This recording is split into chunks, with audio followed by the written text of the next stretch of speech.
up, everyone? I'm Jaren, and today we are talking about Jeepers Creepers Reborn.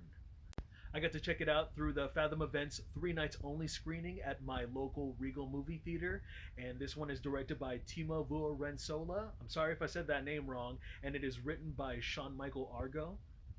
Now, this sequel slash reboot stars Sidney Craven, Imran Adams, and Jerome Benjamin as we follow the story of a girl named Lane who is forced to travel cross country with her boyfriend only to experience premonitions associated with the urban myth of the Creeper. Now, she thinks that something supernatural has been summoned and that she is at the center of it all. Now, before we get into this review, I just wanted to give a quick shout out and big thank you to my friend Aaron Medeiros, who is also a fellow critic and was able to watch this movie with me. And thank you, and I'm sorry that you had to endure that. You guys will see why. But yeah, go ahead and check out his page on Instagram. He's got a lot of movie content and movie reviews. He's dishing them out more than I can actually make videos. So, he's a really great writer. And just go ahead, check out his stuff. He's writing for the Hawaii Film Critics Society, Nerd Watch. You can see his stuff on Letterboxd, Facebook. But yeah, go ahead, check that out. Aaron's Film Emporium. I'll put it up there. You guys see the tag? Go ahead, check it out. I also wanted to say thank you, Victor Salva, for the first two good Jeepers Creepers movies that you dished out there. They were quite horror masterpieces that really kicked up the early 2000s. But also, fuck you. Fuck you, dude, for all the terrible, horrible crimes that you've committed, and for that steaming pile of dog shit you call Jeepers Creepers 3. Oh, man. So when I first heard the announcement that they were bringing on a new director, a new writer, and a new production team to just reboot this entire franchise, I was excited to see what they were going to bring to the table, what they had to offer for this new Jeepers Creepers trilogy.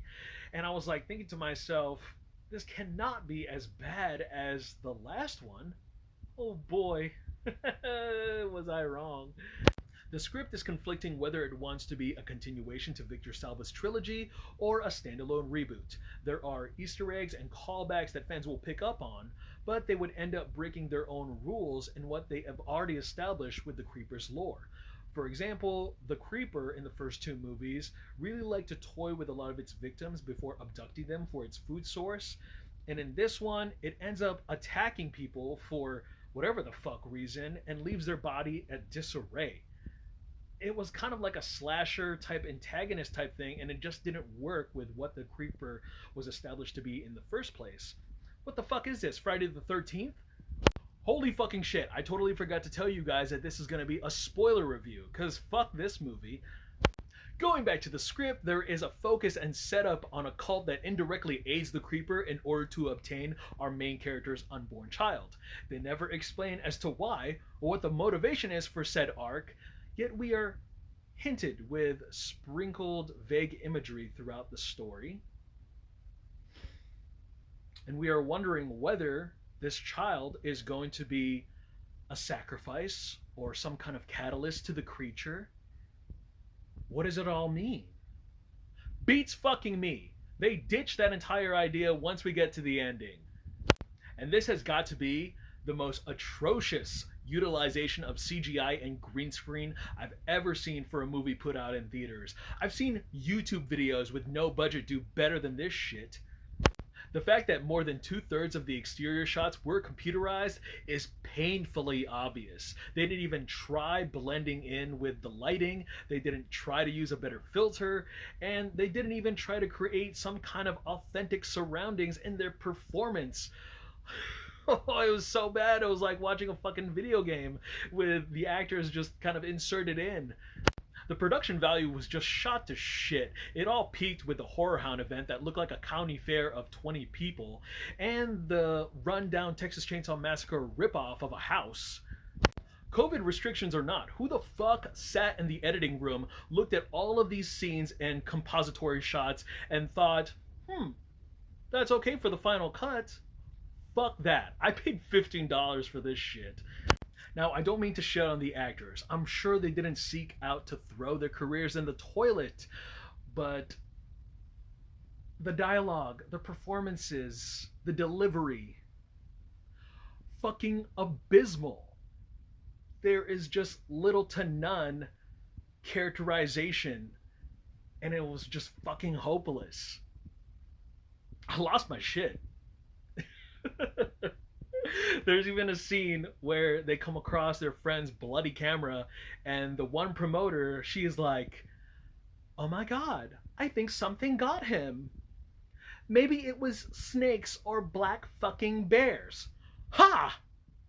Our main characters, Sidney Craven and Imran Adams, have zero chemistry. Like, take the fact that she's pregnant out of the equation, and you could really just see them as playful friends.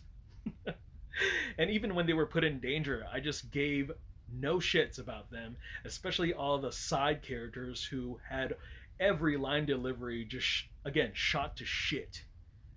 Jerome Benjamin, who played the new Creeper, was almost okay. He wasn't as frightening as what Jonathan Breck brought to the creature in the first three movies, and that's probably because he was given with such poor direction. And it really shows. All that effort really bleeds into the makeup and the prosthetic effects that they put on him. I mean, he looked like charred ass.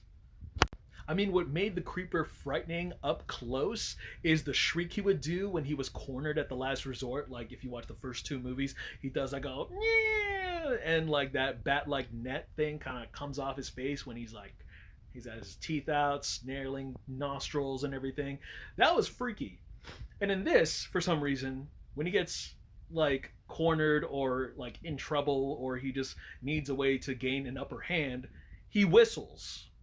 And it comes off with this over sound blaring noise that just seems very useless. I mean, maybe he'll like stunt the characters for like a few seconds, but that's about it. I mean, I thought he was going to use it to summon other creatures other than his little crows, his fucking CGI crows that didn't do shit. Now, he does do this little weird quirk, and he's done it in the first two movies, where when he would get hurt, he would eat in order to regain it back. And just like in this movie, his wrist is penetrated, and then he suddenly thinks that it's totally okay to rip off his entire arm. And then he goes up to the body he recently captured, yanks off that person's arm, takes one or two bites off like a chicken leg. And then suddenly he's like fully regenerated. And I don't know about you, but that was really fast and efficient, and it was delivered a lot better in part two if you remembered how he had his head penetrated and he had the need to consistently consume, and you see this process slowly. He would consume that person's head and then he would grow it back, but it looks so disgusting and painful that they didn't necessarily have it here. And come to think of it, like a lot of the violence is just really toned down in compared to the first three movies. Actually, no, three even sucked at that too. There is an interesting moment where he got to eat a brain. I mean, I thought that it might have been used to some kind of advantage. Maybe he would have gotten smarter. But I guess not, because it was just there for shock and disgust. I don't know, just looking the way that the first two films have presented the creeper in shots and appearances was just very nerving, very frightening, and that was a force to be reckoned with. But while presenting the way that they did in 3 and in this, it just comes off so laughable and mundane. This movie could have been fun. It rides on that line whether it wants to be so bad it's hilarious, but it doesn't. It takes itself so seriously that it's insufferable. And see, in the original, the Creeper also came off as this local legend, like something that not a lot of people believed in, and it was always just like part of a scary story that they would hear. But in this, they make it known that he's just as famous as like Bigfoot, and it's gotten to a point where they've even made 3 movies out of him. Like it's kind of like Scream, like a page out of Scream. You know, they've made movies about him, and then, you know, we have fans, we have experts on what the Creeper is. Like, okay. The final showdown was ridiculously rushed as our main character lures the Creeper outdoors. Oh, again with the outdoor exterior shots. Oh, so bad. But she delivers a line that almost didn't make sense. She goes, "How do you like those peepers, bitch?" So bad. And then while that's happening, the boyfriend and the redneck make their way up the roof. You know, they had a lot of time to do that. They get up and they find the heaviest pole that they could try to pull off, aim it so perfectly, and toss it off the roof with no effort that it perfectly lands and penetrates through the creeper's mouth. And then the whole story makes you want to believe that the horror is over. It defeated him. And no, we know that shit doesn't. I mean, the guy goes to sleep for 23 years no matter what you do to him. I mean, Ray Wise had a better shot at, like, stabbing the guy for over 50 times. And then the cops show up, and then they put the main character in the back seat of the car, and then suddenly her eyes go black, and then the next shot is all these crows, the CGI crows, dispersing from the body of a revived creature, and it is the creeper opening its eyes for the one last shot, and boom, we might get another movie. Make it make sense, because we didn't even see the creeper get off the pole, but for some reason he did. I don't know where he went. He might have went underground, but they didn't I don't know what they're supposed to do with that. I don't know what they're gonna do with the main character. But, like, what the fuck is a sequel? The opportunity for them to do anything new with the story, for them to possibly explore the creeper's origins, or to even pave a new path, a clear path for where this trilogy is gonna go, just amounts to nothing. Just a waste of fucking time. Oh man, this is so bad. These are all half-baked pitches that really result to nothing, especially for a first movie in a trilogy. And honestly, the most complimentive thing that I can say about this movie was that I was actually entertained by this more than 3. Yep, I said it. That's the nicest thing that I got to say about that. And this was fucking bad. All of this is just proof that you can't make a Jeepers Creepers movie with Victor Salva, and you can't make one without him either. That is the final nail in the coffin. I am done with any possible sequel they have planned to release. I really hope that they just get shut down for good. Thank you guys for enjoying my rant of what I call a review. Again, I'm Jaren Obanawag. Look forward to more reviews. Thank you guys again so much for watching, and I'll see you guys at the movies. Take care. So where did you get so right? Where did you get so right? Where did you